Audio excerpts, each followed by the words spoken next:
Okay, today we will discuss about new lesson oscillation. Which one? Oscillation. What is oscillation? What is oscillation? First of all, we will study about motion. What? Motion. What is motion? The movement of an object. म्हणजे कोणत्याही ऑब्जेक्टची जी हालचाल आहे plus काय म्हणतो आपण? Motion. काय म्हणतो? Motion. The movement of an object. म्हणजे त्या ऑब्जेक्टची जी काय हालचाल आहे ती म्हणजे काय म्हणजे मोशन. आता मोशनचे टाइप्स आहेत. काय किती टाइप्स आहे मोशनचे? बरोबर नाही? टाइप्स काय आहे? Types of motion. याचे टाइप्स सांगा मला. मोशनचे टाइप्स कोणते? पहिला आहे लिनियर, दुसरा अँग्युलर,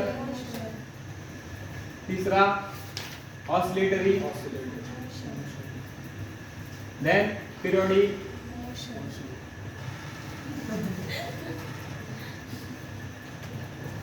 म्हणजे अशा भरपूर काय आहे त्याचे टाइप्स आहेत. मोशनचे काय आहे? भरपूर टाइप्स आहेत. तर आपण त्यापैकी किती घेतले? या ठिकाणी 4 घेतले. आता लिनियर मोशन म्हणजे कोणती मोशन? अशी मोशन जी काय होते? स्ट्रेट लाईन मध्ये होते. कशी होते? स्ट्रेट लाईन मध्ये. कशी होते?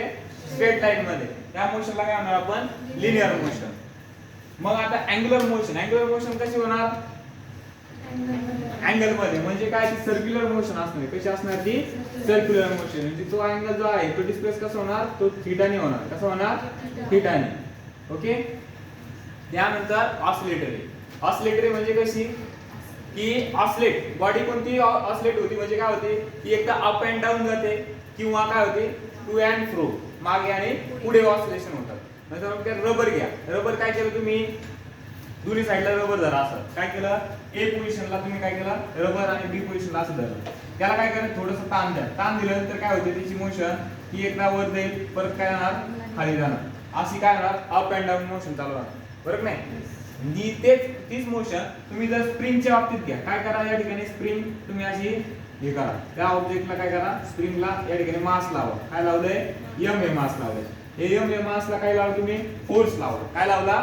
फोर्स लावला. तो फोर्स लावल्यानंतर तो ऑब्जेक्ट काय होणार आहे? तुम्ही तिकडच्या बाजूला डिस्प्लेस होणार आहे. कुठे होणार आहे तो? इकडच्या बाजूला एवढं काय करणार आहे? तो डिस्प्लेसमेंट दाखवणार आहे. म्हणजे तू पुढच्या डायग्राम मध्ये कसं येईल तो? हे बघा, या प्रकारे इथे डिस्प्लेस झाला तो. बरोबर नाही?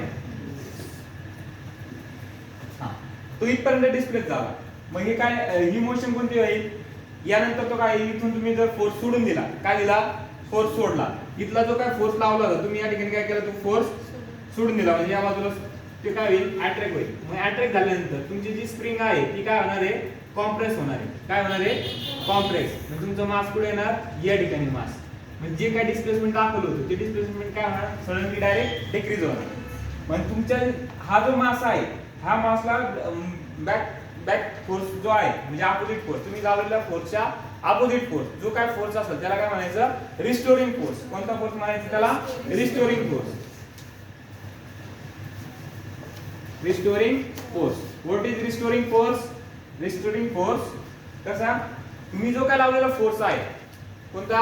जर समजा तुम्ही काय केलं? स्प्रिंग ताणून धरली, तो लावलेला फोर्स आहे. तुम्हाला काय करते? ती स्प्रिंग आतल्या बाजूला वळते. बरोबर नाही? स्प्रिंग आतल्या बाजूला वळते. मग तो जो काय फोर्स आहे तुम्ही लावलेला फोर्सच्या अपोजिट जो काय फोर्स असेल तो त्या फोर्सला काय म्हणायचं? Restoring force. मग आता या ठिकाणी काय सांगितलंय? हे बघा, या ठिकाणी जो काय तुमची मीन पोझिशन होती. कोणती? मीन पोझिशन. म्हणजे ओरिजिनल त्याची जी काय पोझिशन होती ती दाखवली. त्याला ज्यावेळेस तुम्ही फोर्स लावला त्यावेळेस ते काय झालं? ते डिस्प्लेस झालं. त्यानंतर सडनली तुम्ही सोडून दिले, ते काय झालं? कॉम्प्रेस झालं. मग ती स्प्रिंग काय होणार आहे? टू अँड फ्रो म्हणजे मागे आणि पुढे होत राहणार आहे. कंटिन्युअसली काय होणार? ती मागे आणि पुढे होत राहणार आहे. अशा मोशनला काय म्हणायचं? Oscillatory motion. आणि periodic motion. What is periodic motion? Per unit cycle मध्ये, बरोबर नाही? पर युनिट टाइम मध्ये, अरे बोला, पर युनिट टाइम मध्ये काय? एक सायकल कंप्लीट होईल त्याला पिरियड म्हणतो ना आपण. मग आता समजा काय की ह्या ठिकाणी जी काय अँग्युलर मोशन होती किंवा सर्क्युलर मोशन क्रिएट होती, तर या ठिकाणी तुमचा जो काय पार्टिकल आहे सुरुवातीची त्याची इनिशियल पोझिशन म्हणजे मीन पोझिशन तो कुठे होता? या ठिकाणी. त्याने एक सर्कल कंप्लीट केला, पुन्हा इथं आला. बरोबर का? इथं आला. परत त्याने काय केलं, एक दुसरं सर्कल कंप्लीट केलं, परत तिथे झाला, म्हणजे तो आहे त्याच पोझिशनला येतोय कंटिन्युअसली. काय येतोय, आहे त्याच पोझिशनला येतोय. त्या मोशनला काय म्हणतो आपण, पिरियॉडिक. म्हणजे कंटिन्युअसली तीच काय होते, मोशन घडते. अशा मोशनला काय म्हणतो आपण, periodic motion. Okay, any doubt? Then angular motion, it is a rotary motion. कोणती, अँग्युलर मोशन. आपण काय सांगू शकतो स्टेटमेंट मध्ये कसले ना त्याला, अँग्युलर मोशनला, it is rotatory motion in which object cover circular path. Object काय कव्हर करतोय, सर्क्युलर पाथ कव्हर करतोय इन सेम फिक्स्ड ऍक्सिस. म्हणजे काय, ऍक्सिस भोवती तो काय करतोय, सेम पाथ, सर्क्युलर पाथ उभे करतोय, म्हणून आपण त्याला काय म्हणतो, अँग्युलर मोशन. लिनियरला काय म्हणणार, motion of an object in a straight line. कसं होणार ती, motion of an object in a straight line, that's motion is known as linear motion. Then पुढे काय आहे, जे काय अँग्युलर डिस्प्लेसमेंट आहे, अँग्युलर वेलोसिटी आहे, आणि दुसरा जो काय आहे तुमचा काय, अँग्युलर ऍक्सलरेशन. मग आता तुम्ही फर्स्ट लेसन मध्ये शिकलाय, काय शिकलाय, अँग्युलर डिस्प्लेसमेंट शिकलाय, बरोबर नाही? काय डिस्प्लेसमेंट तुम्ही कशाने दाखवता, या ठिकाणी थीटा, आणि ही जी आर्कची लेंथ आहे ती कशाने दाखवता, एस ने, बरोबर नाही? त्याला नाव काय दिले, ओ, ए आणि बी. मग या ठिकाणी तुमची जी काय डिस्प्लेसमेंट असणार ते एस ने दाखवले, याची वेलोसिटी काय असणार आहे, व्ही. काय असणार आहे, व्ही. अँग्युलर वेलोसिटी कशी दाखवतो आपण, ओमेगा ने दाखवतो. कशाने दाखवतो, ओमेगा. आणि जे काय अँग्युलर डिस्प्लेसमेंट आहे ते कशाने दाखवतो आपण, कशाने दाखवतो, हे बघा, तुमचं जे काय अँग्युलर डिस्प्लेसमेंट आहे, काय अँग्युलर डिस्प्लेसमेंट कशाने दाखवतो आपण, थीटाने. कसं व्हेरीफाय करणार आपण या ठिकाणी, theta is equal to, sorry, हा बरोबर, angular displacement theta is equal to s upon r. तुमचं हे डिस्टन्स किती असणार आहे, आर रेडियस. काय डिस्टन्स इथे, आर, बरोबर.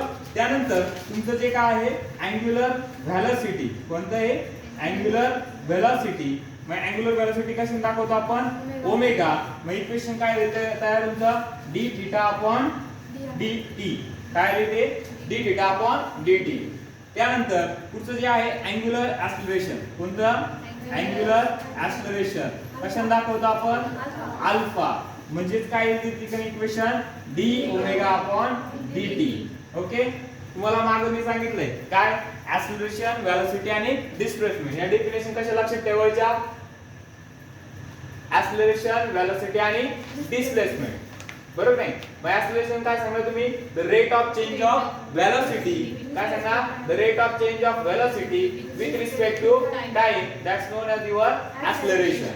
वेलोसिटी कसं सांगणार, the rate of change of displacement with respect to time, that known as your velocity.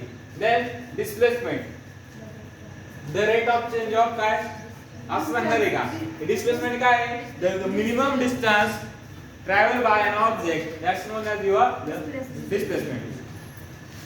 Okay,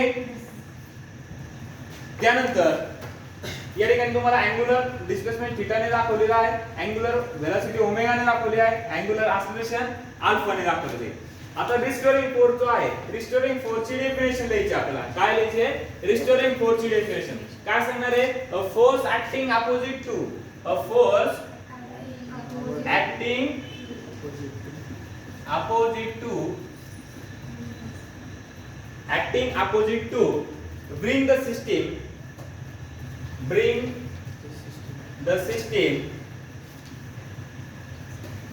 the system back to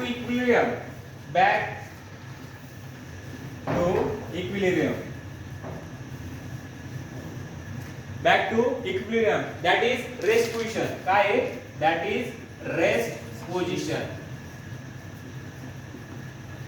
restoring force मध्ये तुम्हाला काय सांगितलं मग अशी, या ठिकाणी तुम्ही लावलेला फोर्सच्या अपोजिट जो काय फोर्स असतो त्याला काय म्हणतो आपण, रिस्टोरिंग फोर्स. मग या ठिकाणी काय दाखवलंय, a force acting opposite to bring the system back. म्हणजे बॅकला काय करतो, इक्विलिब्रियम स्टेटला आणण्यासाठी तो काय करतोय, फोर्स लावतोय. त्या फोर्सला काय म्हणतो आपण, रिस्टोरिंग फोर्स,